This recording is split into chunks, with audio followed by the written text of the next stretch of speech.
Hello, I'm Mary Bergman and I'm the Executive Director of the Nantucket Preservation Trust. Thank you so much for supporting our annual August Fête. We're here at 27 Lily Street for a house tour. This house was built in 1799 by Mattia Nye, a housewright, and in 1866 it was purchased by Cordelia Coffin. It's been in the Coffin family ever since, and today it's owned by Abby Camp. She's the steward of this house, and she's also a commissioner of Nantucket's Historic District Commission. She has also served on the Sconset Advisory Board, and Abby's very interested in historic preservation. We'll come on inside, learn more about the house and the Coffin family. Hi, I'm Abby Camp, 27 Lily Street. Please come in and see my old house.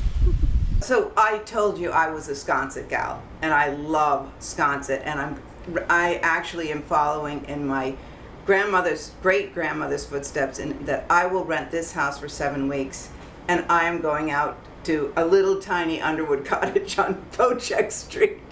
So when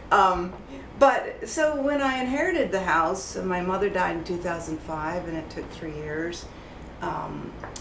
We renovated the house, and I tried to let it speak to me, and it was always kind of a dark house, and I was fine with that, and that's why I went with these, sort of darker colors. My mother was a book collector, so every day I say I'm going to throw a book out. So, but there are thousands more up in the attic. But so I just sort of went with the feeling of the house, which was sort of Edwardian and sort of dark and although I have to say, of the 8 children, all the pictures are of smiling, very happy, in love, writing poetry and doing very romantic things.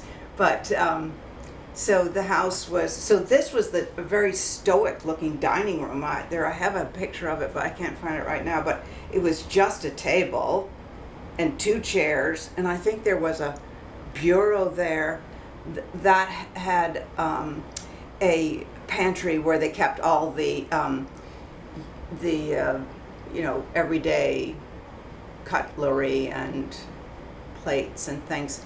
But like you say, I needed a downstairs powder room, so that pantry turned into a little powder room, and I made a mud room. Everybody needs a mud room, and it's filled up with recyclables, which they didn't have to do. Although I do have to say, when we excavated the garden, we found about 50 light green bottles that say for medicinal use only, Dr. Whatever's, and I'm sure somebody was downing these things in the evening or any time they wanted.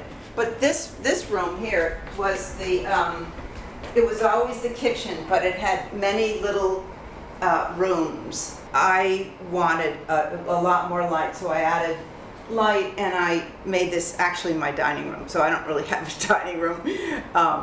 That's the way I treated it. It was many rooms. I turned it into one, and when everybody seems to come in through the patio door, so I chose stone floors because everybody tracks in sand and mud and water.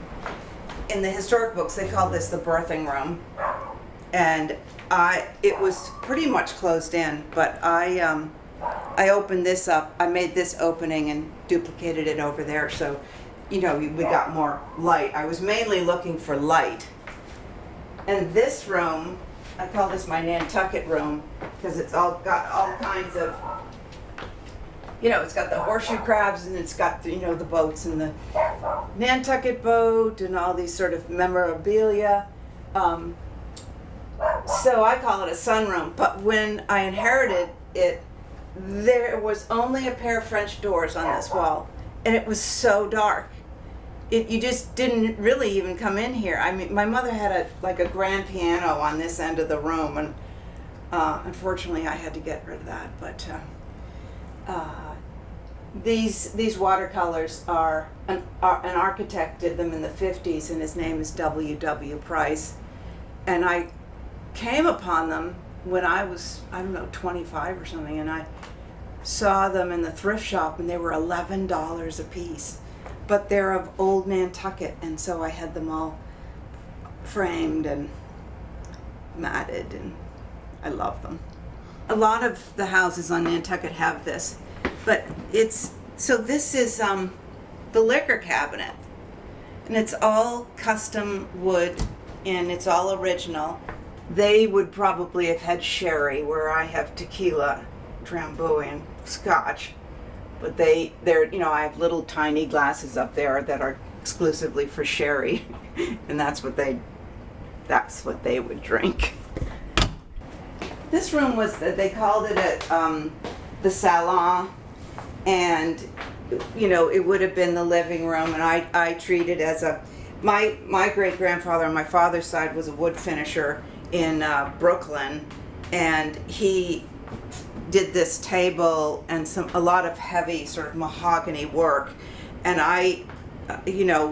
my brother has like a grandfather clock, but I kept that even though it doesn't really go with the house. It's a little heavy, but so when Thelma, my great aunt, had this house, she would rent out the room. She rented for 2 years. She was kind of a cranky, crabby lady, and she didn't get along with people that well. She said what she felt, and that's the way she felt. There was no compromise.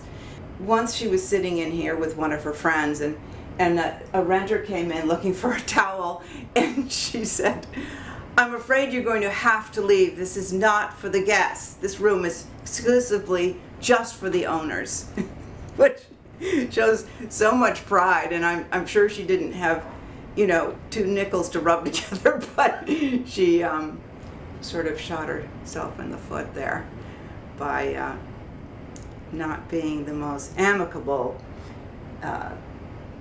guest keeper.